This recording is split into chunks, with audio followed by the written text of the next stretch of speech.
Hello and welcome to Rajya Sabha Television. You're watching The Big Picture with me, Frank Razan Pereira. After a period of relative quiet, North Korea is once again in the headlines with the dramatic demolition of the Inter-Korean Liaison Office in the city of Kaesong, just north of the demilitarized zone between the two Koreas. The office was refurbished at considerable cost to South Korea following the 2018 Inter-Korean Summit and was intended to function as a virtual embassy between the two nations. Its destruction was an unmistakable indication of North Korea's displeasure with its neighbor and a dramatic end to 2 years of hope. Tensions between the Koreas have been rising after the North protested the launch of anti-North Korean propaganda-filled balloons and plastic bottles into North Korea by South Korean civic groups. Just 3 days before the liaison office's demolition, Kim Jong-un's powerful sister specifically threatened its destruction. On this edition of The Big Picture, we will analyze the tensions of the Korean Peninsula. Joining me on the program today are S.R. Tayal, former ambassador, Pramit Pal Chaudhary, foreign editor of the Hindustan Times, and Sanjay Kumar, research professor, Gangwon Research Institute of Korean Studies. Thank you to all my guests for joining me on this edition of The Big Picture. Ambassador, let me begin the program with you. Let's first analyze and understand the current situation on the Korean Peninsula and the tensions between the North and South. As all of us know, year 2018 was a year of hope where a lot of initiatives were taken by Chairman Kim Jong-un, by President Donald Trump, as well as by President Moon Jae-in. And it resulted in lots of agreements. Now,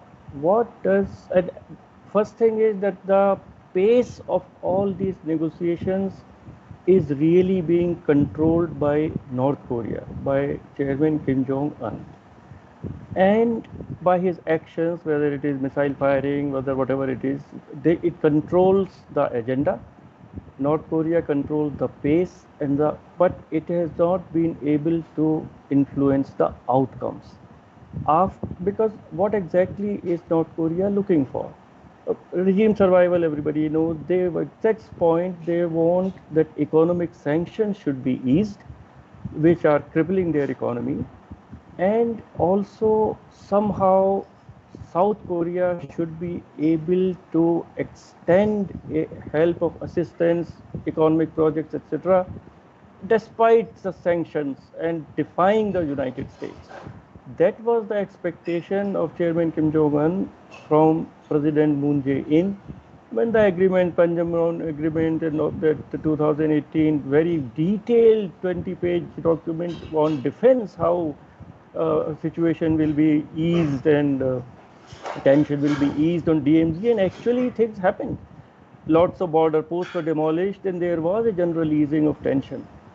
But there has not been any satisfaction to Chairman Kim Jong-un. Economic sanctions continue, and because of American pressure, you see, President Moon Jae-in tried to de-link North Korea-South Korea relations from North Korea-United States negotiations. But as soon as they started moving, there was pressure from the United States, and South Korea has really not been able to do anything on many projects. If you look at the blueprint of assistance and project, there are roads going through North Korea right up to China and Russia, and there is a eastern corridor, there is a western corridor. There is a very, very good blueprint which the South has prepared. And North, definitely Chairman Kim Jong-un wants regime survival, but he also wants economic progress for his people.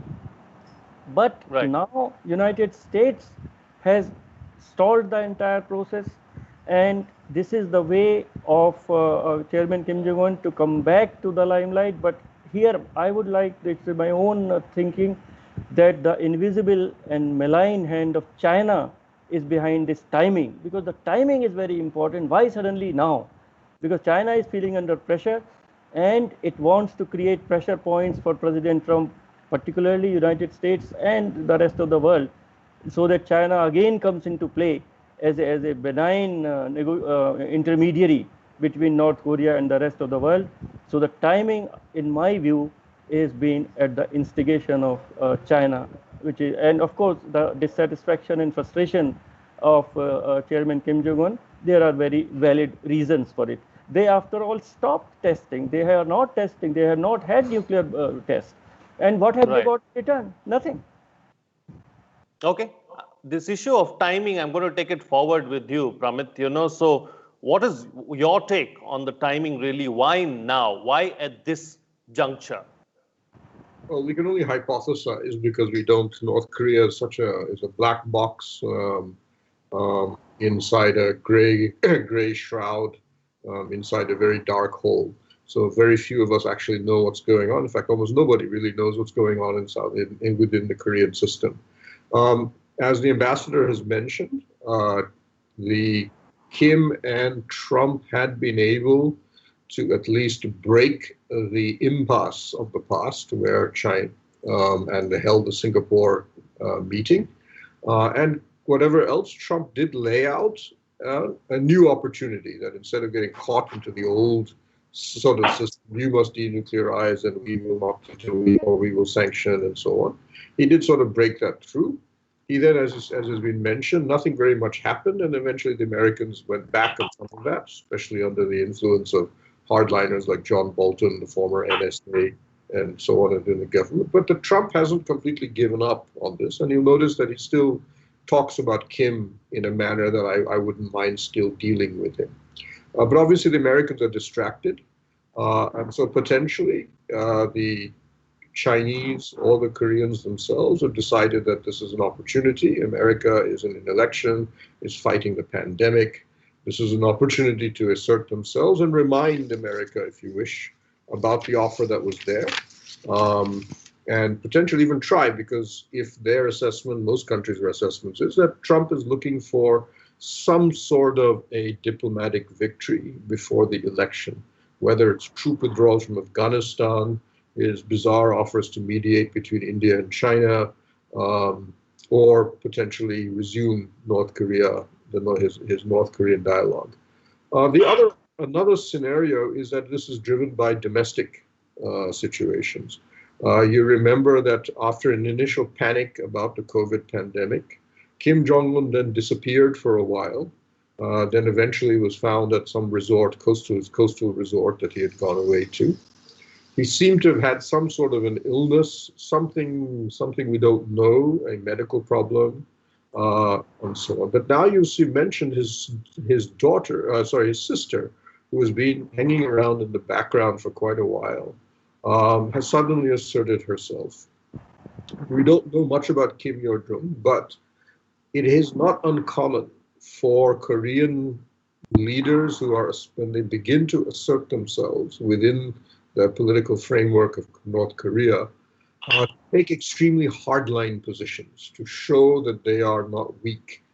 And potentially, again, we don't know for certain, it's a sign that she is beginning to become more powerful, is showing, especially being that she's a female, within the North Korean structure, to show to the military and the party hardliners that she is not going to be soft regarding anything. One of the things that at least strikes me is that she hasn't attacked the United States or Trump. She has focused solely on South Korea and President Moon, who is a relatively easy target. I mean, he's not going to be able to do anything against them. And his entire policy is driven by a desire to try to see if he can form some sort of a bridge with North Korea. So it seems that she may have asserted herself for domestic reasons, but has carefully avoided going after the United States so far. Okay, all right. Taking the discussion forward now. So Sanjay Kumar, as far as the current situation is concerned, what was the trigger really, and what led to the present tensions between the two Koreas? I would be rather talking from the South Korean perspective, because the Korean people out here, they are not seeing it as a successful diplomacy of President Moon, because President Moon came up in 2018 with the peace talks, and because of that, the current attacking in the Kaesong Samuchil, the office, most of the Koreans here are seeing it as a kind of failure to that hello, can you hear me? Yes, Yeah, yes, go so ahead.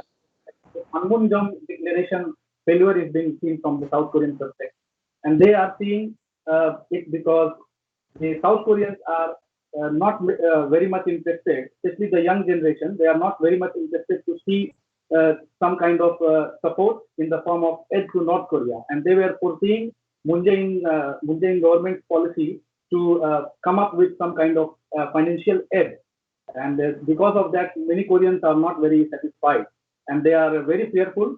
Most of them are also considering it as a reason for the upcoming kind of between North, South, and the US. All right, then taking the discussion forward, Ambassador, let's talk about this whole issue of, a brief halt or a stop in the communication between North and South Korea. This seems like a routine exercise of escalation. It's not for the first time that something like this has happened. It's happened in the past as well. So, what is the history and how is it done really? And also, can we expect communication to restart again? As I said, that the agenda and the pace of contact is really being determined, and it has been there for decades, perhaps, by North Korea. And whether it is United States or whether it is South Korea, they react to it, and then things move or they stall. So, one thing I would like to say is that Chairman Kim Jong-un is projecting a personality of being very mercurial and not dependable and unpredictable. But if you take his entire actions once he came into power suddenly in December of 2011, now it is 9 years, he is a very shrewd person. He has a very clear strategic objectives and how to leverage his strengths and how to pressurize his negotiating adversaries or partners. So all these are signals. One thing, even in this entire, as Mr. Chaudhary said, that there has been no allegation or name calling between Trump and Kim, number one. And these statements are not coming from Chairman Kim Jong-un. They are coming from his sister, so it shows the gravity, the seriousness of the situation. But it leaves room for Kim Jong-un to walk back, to have some new agreements. And so it is a signal, it's a very clear signal that and they are very disappointed surely with President Moon Jae-in, who did not even stop the sending of balloons, which they should have done. It is not serving any purpose, and it is against the spirit of the 2018 agreements. And I would place South Korea a little lax as far as this balloons business is concerned. Now they are taking action in legislature and administrative. It should have been done earlier. I think that is very fair. But there is no satisfaction to North Korea. After all, they have stopped testing, and they rightly say that let us get something in return. And it cannot be that all that has been done, there will be nothing in return from US. And as, of course, the hardliners in United States stopped the Hanoi agreement, even the tables have been placed and the agreement was practically ready. And South Korea, President Moon, the entire South Korean establishment was looking for a small deal and a big deal. Small deal to begin with, some easing of sanctions, and lot of aid and projects flowing from South Korea to North Korea, and then gradually go towards denuclearization. So for South Korea, denuclearization is not a priority. I always, at every forum, I emphasize this. South Koreans, rank and file people, do not feel threatened by the North Korean tests. I was there at once or twice when the tests happened, and there was nothing. The world was going on as it was. We talk to taxi drivers, etc. They say it is all for United States. They will not drop it on us. So there is a total dissonance between what the US objectives are and what the South Korean objectives are. And President Moon has not been able to prevail upon United States to allow some aid, investment, etc., to flow to North Korea. He's trying to now send food through World Food Program and trying to use United Nations. So it will be a long game, and how United States can ease sanctions, it will be very, of course they can do it because they are the only country standing in the way. All the other 4 members and the entire Security Council will support it if the sanctions are eased.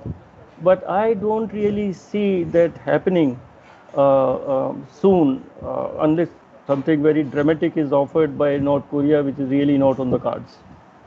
Absolutely. So, Pramit, since we are here, let's talk about the role of the United States in all of this, and also what's different this time around when compared to the past between the tensions in the Korean Peninsula. Well, before Trump, the Americans had effectively become locked in a certain position, as mentioned, which that denuclearization, breaking down of reactors and so on was at the heart of the American policy.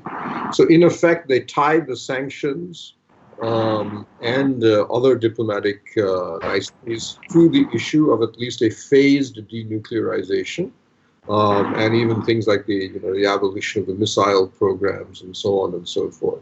So this has become essentially fossilized between Pyongyang and Washington, that we will not do anything unless you move forward on these. And for the hardliners in Washington, the argument was, in effect, that we should do nothing. In fact, hardly that Korea should essentially almost unilaterally denuclearize first, and then we will see about whether we can lift sanctions. So Trump, as I said, who at least among other things tends not to follow the routine that his bureaucrats say, and in fact, people I know who have worked with him say that if you normally tell Trump, this is how it's being done, his normal response was, then I will do it differently, just to be different. Especially if it's something Obama did, then he will definitely try to be different. So therefore, at least he broke the ice. He said, okay, let's try something completely, out of the way. And Trump has a certain belief in his personal charm that he can work with any world leader, irrespective of the bureaucratic failure to do any of the hard work underneath. So that led, if you may remember, to eventually the Singapore summit and then eventually to the meeting in Hanoi. For whatever reason, and I'm not very clear, Trump seems to have then decided to follow the hardline position and then went back to the issue of denuclearization. And then we've just now seen, and he's now basically lost interest, as far as anybody can tell, in the Korean Peninsula as a whole. He said little about it. He still says positive things about Kim. And so, as I said, that, as everybody's correctly said, that line remains open, that door remains open. The question is, how do you get Trump to pay any attention to you is very difficult. And right now with the elections, American election campaign will effectively formally begin as soon as the party conventions are held next month. After this, normally the American system effectively shuts down. And on top of that, the State Department, the Defense Department, all have lost large numbers of their senior staff. So there's really no bandwidth for America to do very much.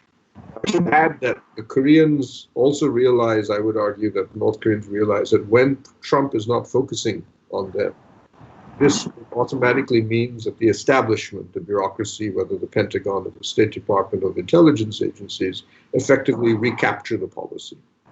And if I'm Korea right now, even if I'm going to try to get America's attention, I do know that right now, for example, unusually, and it may have to do more with China than them, the Americans have 3 carrier task groups in the Western Pacific.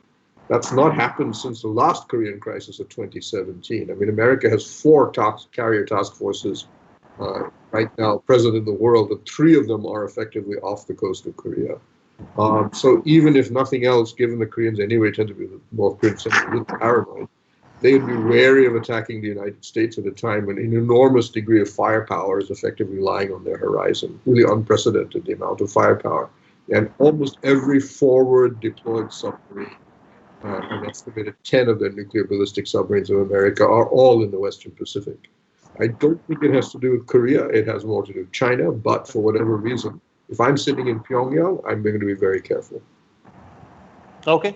All right. So, Sanjay Kumar, the South Korean unification minister quit as a result of the tensions between the North and the South. So, what kind of an impact is all of this going to have on the political class in South Korea? From South Korean politicians' perspective, especially the current regime of Moon Jae-in, they want to take opposition also together in order to resolve this situation, and they need the support of opposition to negotiate again with the US. They want to have some kind of support and cooperation from the US counterpart, because in the last few years, even though Moon Jae-in government won the election, the local elections, the opposition was not convinced with the idea of cooperating with the North, and in the sense, the opposition saw Moon Jae-in government closer to China. So many of the opposition parties, they have gone against the government's policy also, and they have criticized the Moon government of being patronized by China. So because of this stand and this temporary incident, most of the South Korean opposition politicians, they want the government to once again stick with the US. They also want to support the current regime in order to minimize the escalation. Okay, all right. So, Ambassador, let's talk about Kim Jong-un's sister. In fact, she has taken center stage. She's been making headlines over the recent past. It seems like, an effort is being made to bolster her credentials, and, especially after we saw newspapers reporting about the ill health of Kim Jong-un a couple of months ago. So, do you believe that an earnest effort is being made to ready the second rung in the North Korean political system as well? In the North Korean, let's say, mythology, the Kim Il-sung bloodline is called Mount Paektu bloodline, that it comes from some very revered, like Mount Kailash type of a place, and the mother of wife of Kim Il-sung is called the mother of the revolution, and the three generations. And in 2013 or 14, the parliament passed a resolution that the revolution forever will be guided by the Mount Paektu bloodline. So they have put it in their constitution that the supreme leader of North Korea will always be from this bloodline. Even with Kim Jong-il, his sister was prominent, and of course the brother-in-law, who unfortunately was perhaps killed by Kim Jong-un, he was also very prominent in Kim Jong-il's regime. And now we see the promotion of Kim Yo-jong. But they are very young. Of course, Kim Jong-un is young, so his children reportedly are 2, but they would be about 7-8 years old. So they are very young. And there is this speculation that, of course, he had disappeared for 3-4 weeks. He looks a little obese and not very healthy. So is it an attempt to have some kind of a number 2? And the way she is being promoted, she is now a member of the Politburo, member of the National Parliament, and now she has emerged as the chief spokesperson practically. She is a member of the Central Committee. There are so many titles, and there are so many long titles, it's very difficult even to remember and try to describe them. But most certainly she is being positioned as number 2 in the North Korean system, both in the party, Korean Workers' Party, as well as in the government. But it would be a very Byzantine kind of a politics, and frankly, who is in favor, who is not in favor will keep changing, and lifetimes can also be very short. So any well-wisher of Kim Yo Jong will advise her to be very, very careful and be totally 100% guided and instructed by her brother. Okay. All right. So, Pramit, what impact is what's happening on the peninsula is likely to have on the region as a whole? Well, I think it has reminded, if you wish, definitely Japan and to a lesser extent America, that North Korea remains in many ways arguably the most dangerous place in the world. It has there are in effect three nuclear states, nuclear armed states next to each other. And at least in the case of Japan, and a country that is probably one screwdriver twist away from having a nuclear weapon. It has one of the most volatile armed borders. Right now, India and China may be a little bit more volatile, but normally North Korea is much worse. South Korean peninsula is much worse. And it remains completely unresolved. There is no real has not been any real sign of progress in Northeast Asia now for quite a while. And with the Americans effectively distracted for the rest of the year, we will see, and China, if you wish, in a much more assertive, aggressive phase of its external policy. We will see a lot more tension coming out of this area and this region of the world. This present crisis seems to be more North versus South Korea than anything else, but it is a reminder that nothing has been resolved, and it remains, if anything, the closest thing to a global hotspot. Okay, all right. And, Sanjay, close the show for us with the best way forward, really, as far as this entire situation is concerned. Yeah, from South Korean perspective, this escalation must end at the earliest. Although, Kim Yo Jong, the Kim Jong Un sister, she is being blamed for all this in the South Korean media and the South Korean people. South Korean people, they are foreseeing US as a negotiator in this escalation, and they want to they don't want to force it to some kind of further escalation and conflict. But on the positive note, especially the older generation of Korea, they don't want to see the inter-Korean talks being dismantled. So from a collective perspective, if we can see that US is going to join the bandwagon with the North and South, and again you open the talks and the discussion, I think this is going to happen very soon. Although Trump is not showing much interest in this particular escalation, but South Korean politicians are very much interested to bring US to the table and once again open the discussion. Okay, all right. On that note, then I'll call it a wrap on this edition of The Big Picture. Thank you to all my guests for joining me on the program and putting things into perspective for us. What's coming out of this discussion is that this issue between the North and South Korea is a historic one. It continues to linger. South Koreans want peace, and maybe it is time for the Americans to come to the negotiating table and talk about something and really bring about some kind of peace in the region. But then what South Korea wants and what the US wants are two different things, is what the panelists are suggesting. So it looks like this situation is going to continue at least for some time to come. With that, it's a wrap. See you again next time.